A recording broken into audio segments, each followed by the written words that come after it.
Hello and welcome to Wicklow Good News with me, Jillian Godsil. Today my guest is the very talented Emma Jane Rushworth, who is a wire sculptor. Welcome to the show, Emma Jane. Thank you, Jillian. Glad to be here. Yeah, no, we've been chatting before. I feel like we're firm friends already. So I want to ask you, the reason why we have you on the show is because you're part of the Design and Arts Council programme to buy local and made local, launched on the 29th of July, which is a fantastic initiative to say, you know, you're going to buy stuff, buy from local artists. Amazing. So before we get into how that kind of pans out, I want to talk a bit about your career, because you have a very interesting career.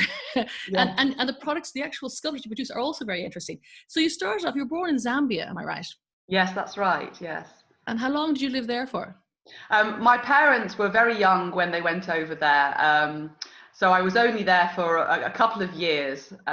It was all I can remember is pictures of me at the bottom of Victoria Falls in a buggy with a Great Dane and a Yorkshire Terrier. My mom, she was quite eccentric.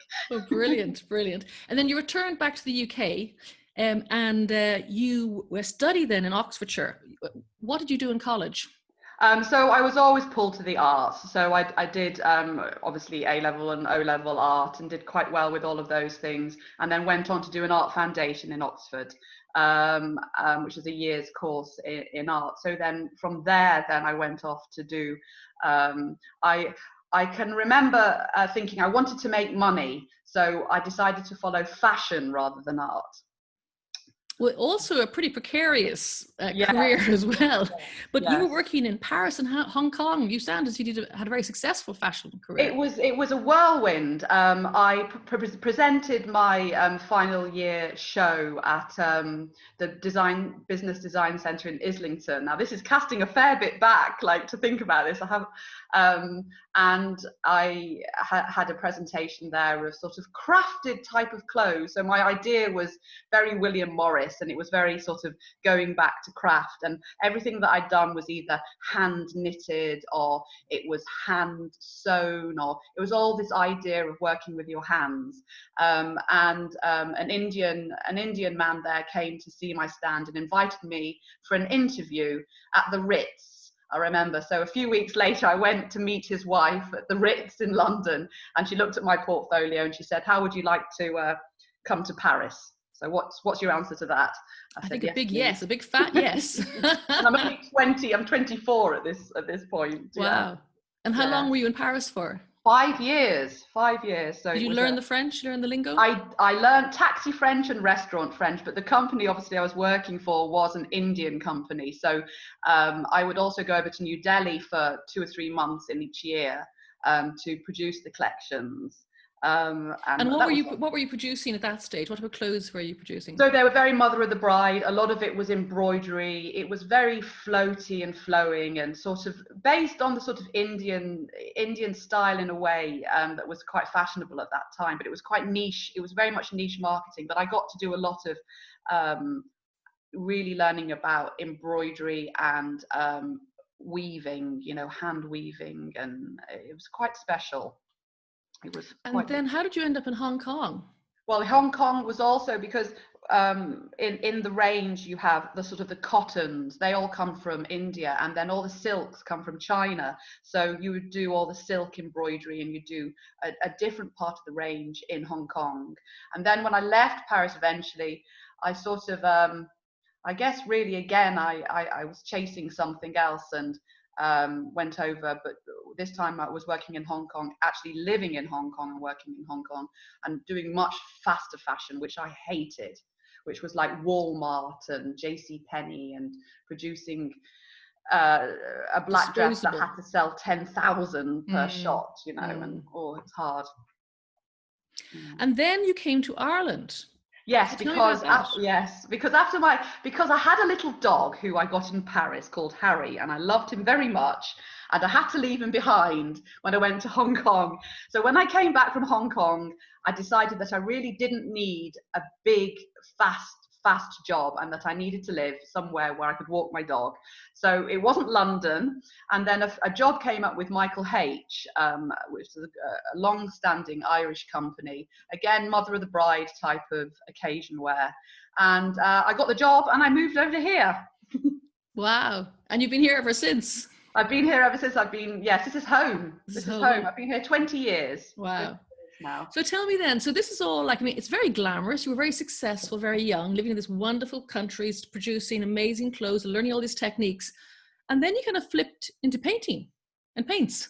And to paint, yes, because I guess then that's the love of interiors and working with color and pattern, and it's all very I think once you can design, once you have an eye for design, you can design anything really, you know. So you sort of, you know, interiors, I loved interiors, and I guess it was during the really big part of the boom in Ireland, and people were quite ready to slap up very expensive wallpapers and curtains and all that sort of stuff, and it was nice. I loved it. It was fun. And then the next step was into the garden. Yes. And it was, is that where you came across your wire sculptures, or was? No, the funny thing is that, okay, so fashion had finished, right? So that was gone now. So I had to find something else to do. And I wanted to be at home because at this point I'd a little boy, and I still was working part-time with the fashion as it was sort of fizzling out, and then there was the interiors, but that then fizzled out. And then I did love gardens, but what I was sitting a New Year, and I was flicking through Facebook, and I saw this ad for Super Garden, and I replied to it saying, would anybody like my sculptures? So I was just starting out with the sculptures. So would anybody like my sculptures to put in their garden? They said, would you be able to design a garden? So I said, oh yes, of course I can design a garden. So off I went into Super Garden, and that was quite a feat as well, and designed this garden, which I have always loved gardening. I've grown up with gardens and gardening, and my parents would be big gardeners. So I sort of know my plants and all of that. But yeah, so I landscaped up this garden and put a sculpture in it. It was a peacock. But I want to go back. How did you come to sculpting in wire? And was wire the first medium you used to do these sculptures? Yes, my mother, to be honest, she said, I'll never forget you coming home once. She was a teacher, and she had a fete to do. You know, what do you call that when you have a parade and a float? A float.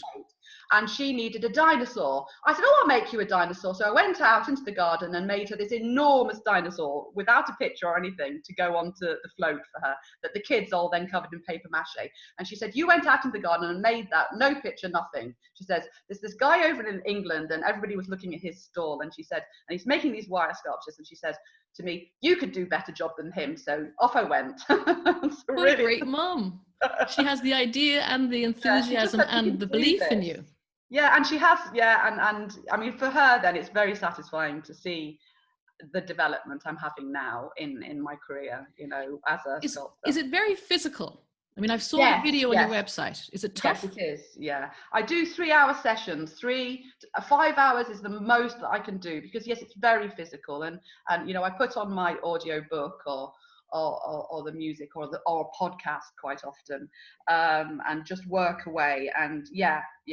I swim in the sea. That keeps me nice and fit. Ah, that's good. And how long would a sculpture take approximately? So I'd say 5, 10, 15, 20, 25. About 30 hours would be the smallest thing I do, which would be a sitting hare. But that's it, the sitting hare. So that would be, you know, a good 90 centimeter sitting hare would be about 30, 35 hours. And these, I mean, I encourage everyone to go to the website, which is your name, Emma Jane Rushworth. But how long will they last? Forever, yeah. Wow.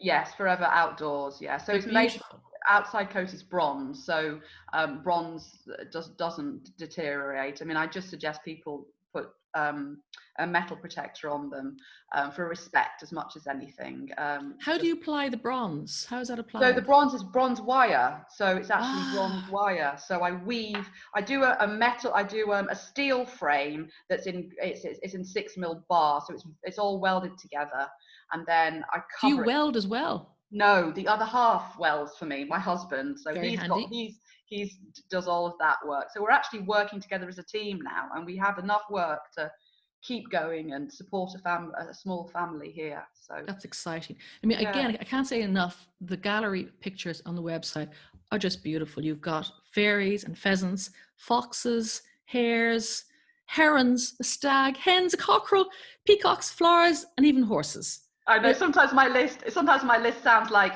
oh, it's so funny when I say, well, so what have you got to do now? Oh, I've got 2 hares, a peacock, a pheasant. It and sounds a like that. partridge in a pear tree. Yes, it sounds just like that. I say one day somebody's going to commission me to do the whole 12 days of Christmas. I think that would be fantastic. We should put that out there to the universe. Someone might come and commission it out you. there to the universe. Yes, absolutely. So when you make them, they're again absolutely stunning, stunning, stunning, stunning. You then attach them very securely. But tell me what happened recently to 2. I think it was 2. Was it 2 or 1?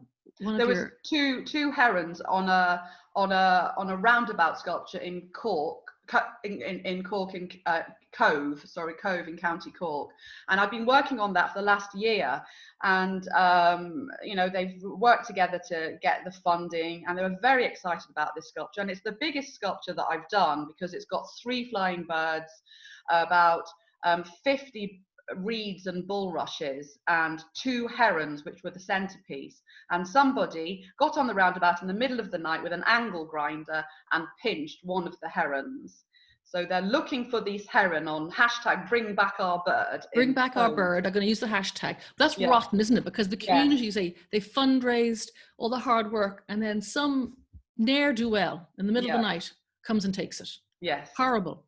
Yes, and they would have had to bring a van because it's heavy and it's big, and it wouldn't have fitted in the car, and it has no resale value whatsoever because it's too, and even, you know, it's only worth something to the people of Cobh, and they'd want it back. So if anybody's got it, give it back. Give it back, exactly. Do it, an anonymous tip off. We won't pursue you. We'll just take the bird back. And I'll weld it back up and put it back with its friends. No, that's so unfortunate. So with your sculptors, some are you do yourself, but some are commissioned. Tell me about your commissioned ones. Mostly I'm commissioned. So everything I haven't actually when I'm not in commission, I usually make a sitting hare because they nearly always go, because there's something about the sitting hare that people love, and it's a realistically manageable price and size for any small garden. I'm in commission, and people just look at my website, but other people have ideas of what they want. So now my list is, I've got an otter, which I haven't made an otter yet, so I'm looking forward to doing that. I've got a dragonfly, which would be a new idea. And then hopefully maybe some seals, and then I have the regular things like foxes and hares and boxing hares, and mostly people order them for wedding anniversaries. That would be the biggest sale.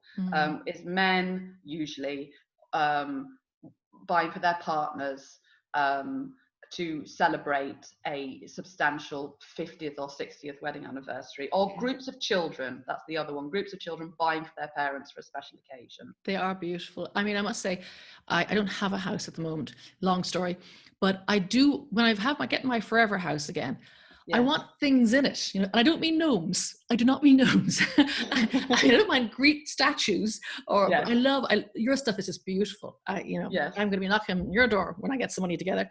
So tell me, just to go back then to the very start, tell me a little bit about the Design and Craft Council and what they launched on the 29th of July and how it works.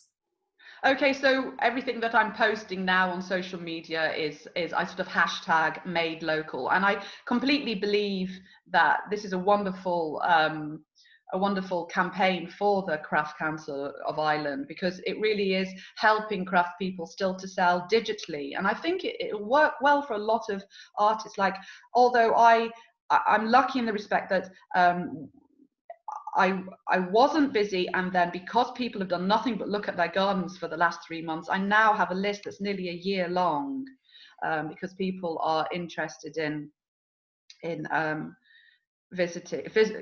buying a piece that they can look out of their kitchen window at. So I've got a lovely show cards. I'll send my pieces out with a made local sticker on them. So it's just a push by the Craft Council to get people who can't sell their works through retailers to sell them through their studios.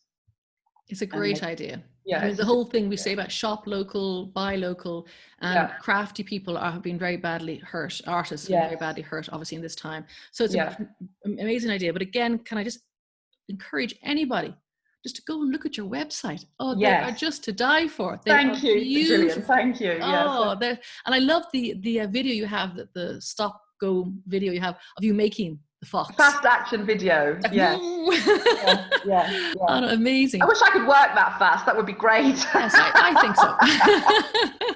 That's 35 hours condensed usually, you know. But, well, that way you wouldn't get to hear so many podcasts and read so many books. So, you know, it's exactly. That's exactly it. That's my idea, really. If I can, that's the, you know, a good day for me would be to get up there, have my 5-hour slot, and have a very good podcast to listen to. Yeah. And I work much faster then. I'm very jealous in the nicest possible way, as in wanting to emulate you in some way, shape or form. It sounds like bliss to me. Brilliant. It does, doesn't it? It is fantastic.